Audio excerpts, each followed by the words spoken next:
Thanks so much for joining us here at 5. I'm John Adams. Our top story this afternoon are the demonstrations held across the country today protesting the Trump administration and the Washington military parade marking the Army's 250th anniversary. Protesters crowded the streets, parks, and plazas of thousands of communities, large and small, to denounce the actions of the federal government and of President Trump. So far, nearly all of these No Kings rallies have remained peaceful. In Los Angeles, city leaders are working to manage dual protests. The immigration demonstrations that have been going on for a week, and now tens of thousands of people gathering downtown for the No Kings protest. Mayor Karen Bass urging everyone to protest peacefully, emphasizing that vandalism or destruction of property will not be allowed. Please, please do not give the administration an excuse to intervene. Let's make sure we show the world the best of Los Angeles and our country. Let's stand in contrast to the provocation, escalation, and violence. The mayor says it's an additional challenge to be working without the collaboration of the military presence in town. Here in Portland, this was the Morrison Bridge around 3:30 this afternoon as what looked to be thousands of demonstrators marched across the span. Police closed the bridge off to traffic and asked drivers to take an alternate route until people cleared out. And we're seeing demonstrations across the region, not just the Portland Metro. 5051 Portland said there were more than 20 organized marches here in the state. Viewers have been sending us photos from the protests and telling us things have remained peaceful. Arceline Stevens attended 2 different rallies to speak to protesters and is live now at the Tom McCall Waterfront Park, where one large demonstration took place earlier. Celine? John, things have obviously quieted down significantly in the last few hours, but earlier today around noon, this entire area was just covered with protesters. And those protests took place in multiple cities, including Beaverton, Salem, and Vancouver, with those immigration raids and arrests on the top of people's minds as they took part in this nationwide movement, all to demand change. It's really horrible, like they're tearing families apart. It's just the cruelty. The inhumanity. No Kings rallies took place all over the country Saturday, a national day of action in response to the Trump administration's immigration policies. Show me what democracy looks like. And what protesters describe as recent injustices and atrocities. And they're just like grabbing people out of their cars or out of work and just catching them off guard. And it's scary. They're just trying to support their family and be safe, and they don't get any of the benefits of contributing to our financial and economic system. Recent immigration arrests like what's been seen in Portland and larger raids that have led to protests in places like Los Angeles that's involved deploying the National Guard and Marines in response are top of mind for many. ICE has always been there. That's something that community has always dealt with. It's the fact in the way they did it. just hurts so much to see like my hometown community going through that struggle. People are just here with their families trying to get their voices heard. The White House justifying their decision. He supports the First Amendment, but that is not the majority of the behavior that we have seen taking place in Los Angeles. These illegal criminals were throwing rocks at our Border Patrol and ICE agents. Portland saw thousands come out to march with people passionately sharing their messages. I don't think anybody in the Congress, certainly him, could pass a test that the immigrants have to take to become citizens. I don't think they know anything about the Constitution. What I see now is people's constitutional rights being stomped on. I am Latina, so I think it's the only thing that I could do right now is just show up. The importance of standing together was a common theme at the rallies and an ask for everyone to be treated equally. There weren't papers when, the pilgrims came here, so I don't know why, especially like when someone's brown, like why they had to be targeted for that. A couple protesters I spoke with said they felt everything was peaceful, and they said they weren't worried about their fellow protesters, but instead they were worried about the police. That said, Portland police told me that all events remained peaceful and no arrests were made. They also were just helping out with controlling traffic and ensuring streets were closed when needed, again, to ensure safety. Vancouver police also confirmed that no arrests were made as well. John? All right, our Celine Stevens live tonight. Celine, thank you so much. And check out this photo that highlights the fact that demonstrations are happening even in small communities. Now, this was taken in Heppner, which is out in eastern Oregon. It's a town with a population of about 1,400 people. On the other end of the spectrum, it was a peaceful start and end to a large demonstration in Seattle. Police estimate 70,000 people marched to the Seattle Center, stretching more than a mile downtown. Police say this leaves them feeling hopeful after a disturbing week of political violence across the country. I think we're in dangerous times, I think community action like this is the first step in healing the country. And so it's good to see everyone out. I feel energized and I feel hopeful to be here around so many other like-minded citizens standing up and protecting our democracy. I'm trying for hopeful. But, it's a difficult thing to fight. But I love Seattle, and I love the fact that we're all here and making our positions known. Police also say there was no property damage. Well, let's take a live look now in Washington, where that Army celebration is fully underway and includes a parade with 6,600 military personnel marching, 50 aircraft conducting a flyover, and then 150 military vehicles throughout the streets of D.C. Thousands of people line the streets for the anniversary parade, which also falls on President Trump's birthday. The parade got started 30 minutes early because of the forecast of thunderstorms and rain later this evening. People along the route hope for a show of military might and a glimpse of the president. Whenever you hear them jets fly over, or you hear all this other stuff, you want to mess with the U.S., you're messing with the red, white, and blue, and all the people that's fought for this country. And like I said, I hope this sends a loud signal to all these countries that think that they can mess with the United States. The day ends here with a concert and fireworks as the protests continue across the country. As the party goes on, protests go on as well in D.C. as demonstrators try to draw attention to what they say are poor policies by this Trump White House. Well, for all of our coverage on previous demonstrations, visit our website, kgw.com, or download our free news app. You can also watch on schedule through our free streaming app, KGW+. Well, we have a traffic alert near the coast. Highway 26 is closed because of a crash about 2 miles east of the intersection with Highway 101. ODOT says to use an alternate route for the time being. We'll update you when the highway reopens. Well, it was a productive night for firefighters near the Dalles. While the Rowena fire is still just 5% contained, the state fire marshal's office says the threat to homes has decreased. Crews were able to keep the fire from growing overnight. Officials say 49 homes have been destroyed so far.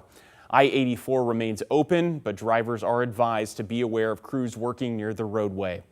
The fire is burning between Mosier and the Dalles with all levels of evacuations, including level 3 go now, still in place for thousands of homes. Well, let's turn now to meteorologist Joe Ranieri for the latest weather conditions. And Joe, how are things looking for the firefighters out there? Well, John, things are slowly going to be improving over the next couple of days. We're starting to see, a little bit of some cooler temperatures roll in earlier today. The Dalles right now looking at a temperature of 75 degrees, but the winds are pretty strong, coming in from the west-northwest at 20 miles an hour. And notice the gusts still clocking in around 30 miles an hour, and that's going to remain kind of the wind gust between now and about 8 or 9 o'clock. Once we get into the right around 9 o'clock, when we see that sunset, we'll start to see the winds calm down a little bit, and temperatures over the next couple of days will be on the cooler side as well. But looking into tomorrow morning, the gusts will be holding steady right around 25 to 30 miles an hour. But again, we are looking at some changes that are going to be rolling through at least the west side of the state over the next several days. That's not going to come until Friday when we start to see some heavy rain. Hopefully some of that rain does push off to I-84, but that's nearly a week away from now. But between now and then, we are going to be seeing some cooler conditions. We still have this ridge of high pressure in place. We also have this upper level trough out in the Pacific that's going to be bringing in a little bit of some clouds really north of us throughout part of Puget Sound. But we're not going to be really impacting by much in terms of weather over the next couple of days. We only have another less than a week left of spring, but it's definitely not going to be feeling much like an early taste of summer anytime soon. We'll talk more about your detailed forecast in just a few minutes. All right, Joe, thank you. We'll see you then. And last night, dozens of people packed the auditorium at the Dalles High School. It was in part to get the latest info on the wildfire, but also to come together as a community. As Alma McCarty reports, they also spoke to those impacted by the fire. Flames and embers, smoky skies, 3,800 acres burned, and nearly 50 homes in ruins. On Highway 14, across from our house, was when it looked like an atom bomb. One of those homes belonging to Patrick and Susan Hollander. The fire pit, they say, was the only thing still standing. So I went in yesterday morning before they put up the roadblock, and you can't imagine this is what I own right here. When the fire broke out, they were over in Portland picking up their daughter from the airport. They called on family locally to save their dogs. And they would not let them in to rescue our three Dachshunds. We don't have them anymore. We lost everything. This reality bringing the couple and the community to the high school's auditorium for the latest on the Rowena fire. What your firefighters did was, nothing short of like heroic work for 20 straight hours. We're going to rebuild, and we're going to do what everybody does here in Wasco County, and we're going to get our jobs done, and we're going to come together to do it. Fire officials mapping out the fire lines and explaining the current situation with the crews. As of Friday, more than 450 firefighters strong. Although many structures were lost, exponentially more were saved, which is incredible. For those with a home still standing, like Deborah Cable, the feelings are bittersweet. We are really, really, really lucky. We know how lucky we are. And we're so devastated that our neighbors lost so much. She, like so many, sticking by this community during traumatic and trying times. We are all in this together. As my sister always says, same body of water, different ships, but we're in it together. That was Alma McCarty reporting. Well, coming up here at 5, a manhunt is underway in Minnesota after 2 lawmakers and their spouses were shot overnight. What we know about the suspect. Plus, step aside big pipe project. We're going to go to Washington Park, where the city of Portland had a grand opening for its biggest project to date.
Welcome back. A manhunt is underway in Minnesota.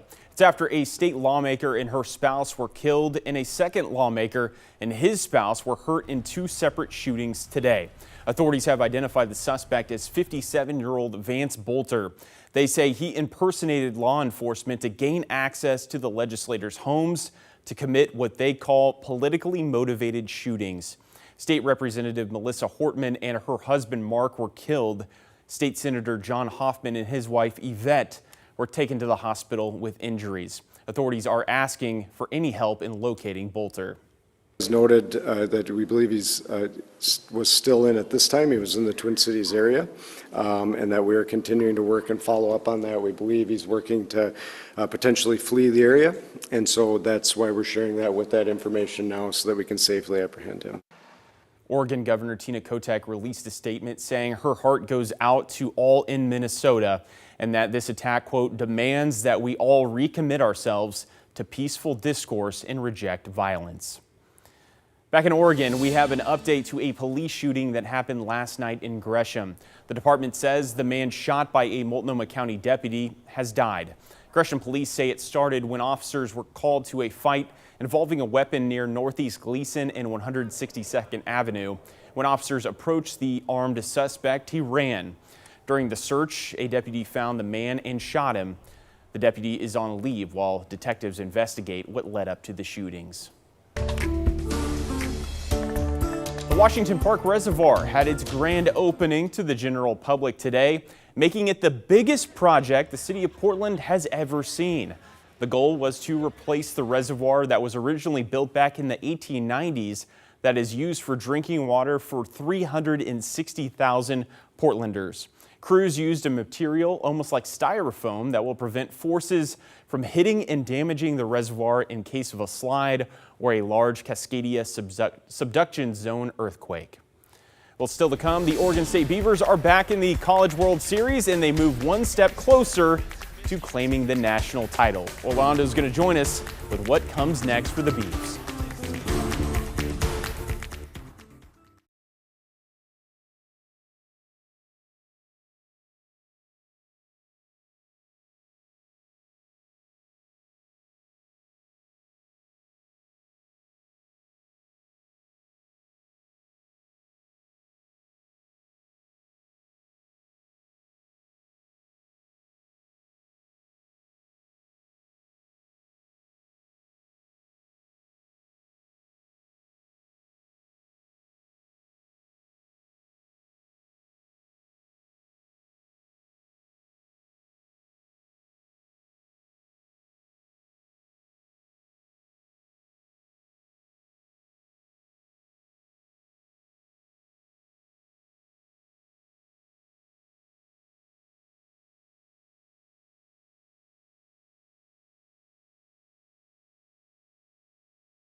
What is good, everyone? It was a roller coaster ride of emotions. The Oregon State Beavers opening the College World Series Friday night in dramatic fashion.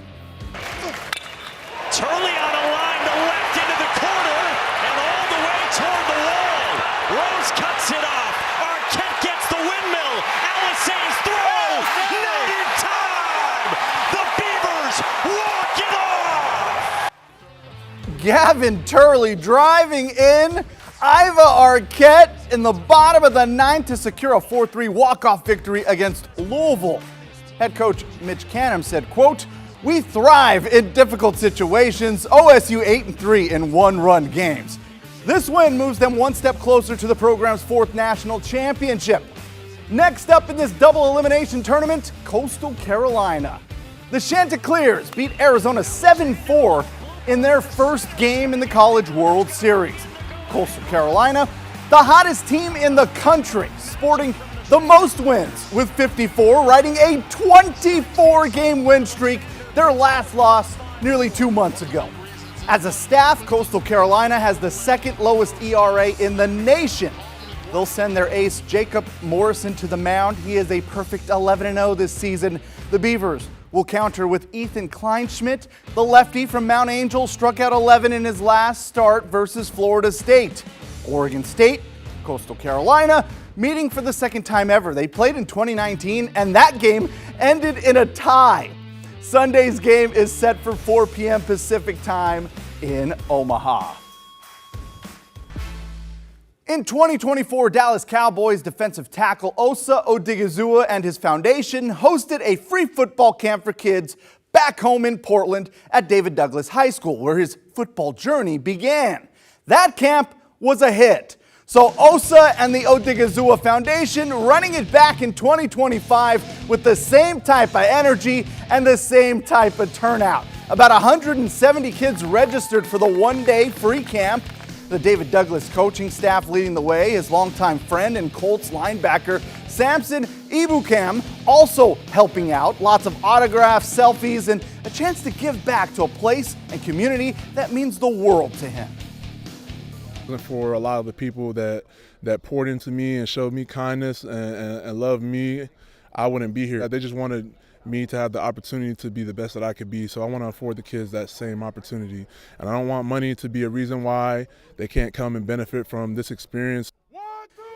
The plan is to do it again next year. Osa living the NFL dream. This was a life-changing offseason, signing a 4-year, $80 million contract with the Cowboys. Training camp begins in about a month. Hey, Orlando, I'm looking forward to that Beaver game tomorrow, which I'm sure a lot of people are. But as we look at the weather, we're looking at some fantastic additions. Yeah, that's basically the high behind me. Temperatures topped out in the low to mid 60s. Downtown Portland right now, lots of sunshine for the last Saturday of spring. I know it's hard to believe we're under a week away from the official start of summer, which comes Friday night. Now, here tonight, we're going to be looking at clear skies, very comfortable temperatures into the overnight hours, dropping down into the mid-40s the more farther away you get from downtown Portland. But the city, in the suburbs, you'll be seeing temperatures right around the upper 40s to low 50s. Looking at tomorrow, you're going to be seeing a brief morning clouds, but for the most part, temperatures topping out in the upper 70s to low 80s. But again, we're in that stretch of summer. Well, I shouldn't say summer, obviously. That stretch of the year where we're starting to see our latest sunsets. 9:03 over the next couple of weeks. And then once we get past really July 5th, July 6th, we'll start to see that change a little bit. But enjoy the longer days out there. And I think a lot of people are enjoying the nice afternoon out there along the reserve in Aloha. Temperature of 64 degrees. And there's really no major weather event in the next several days. Not a big heat wave. Very quiet as we get ready to end the last several days of spring. Going back out in the Dalles, of course, you can kind of see some of that smoke and haze from the Rowena fire. Crews are still going to be battling the wind over the next couple of hours. It'll die down a little bit tomorrow morning, but the temperatures will start to kind of taper down a little bit heading into the next few days, which is obviously a good sign as well. In terms of rain, that probably won't come until the end of next week if we're lucky. I think the west side of the state could be seeing a good amount of rain. Hopefully some of that rain does push over along I-84 by the end of next week. I'll show you that in a second. But as we look at the forecast for the winds near basically Hood River East, you're going to be seeing gusts anywhere from 25 to 30 miles per hour the rest of tonight, and kind of holding strong at times tomorrow afternoon, but definitely dying down by quite a bit. Hood River East, you'll be seeing gusts closer to 20, maybe 25 miles an hour tomorrow. On the satellite and radar, we're still under that influence of the ridge of high pressure. That big H is going to be in place for a while. Again, this upper level low is going to be impacting folks over in British Columbia, a little bit into Puget Sound over the next couple couple of days, but for the most part, that ridge is still going to be pushing all those clouds well north of us. So we're going to be looking at another run of clear skies from beginning to end. Very comfortable temperatures as we head into the next several days. Here's a live look now from our Chehalem tasting room over in Sherwood. Temperature of 65 degrees. And so far, we haven't seen much in terms of rainfall for the month of June. And this is kind of the time of the year where we gradually see that rain taper off. But we're looking at just 0.2 of an inch of rain, but we'll get to that heavier rain here in just the next few days. On this map, we're going to be seeing some very pleasant conditions over the next few days along the Oregon coast. Beautiful weather out there on this weekend. Chinook winds beach camera, temperature of 57 degrees. Tomorrow, waking up to some brief morning clouds, followed by a lot of sunshine and very pleasant conditions, topping out close to 80 tomorrow. For Father's Day, you'll be seeing a temperature right around 80, a little bit cooler for Monday, then we get back into close to 80. By Tuesday, or the middle part of the week, there's a chance we could see some light showers. I think those showers turn into heavier amounts of showers, John, heading into the first day of summer, which will not feel like the first day of summer next Friday. We'll be right back.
Tonight, we're going to leave you with a live look from our Wells Fargo Skycam. See you at 11.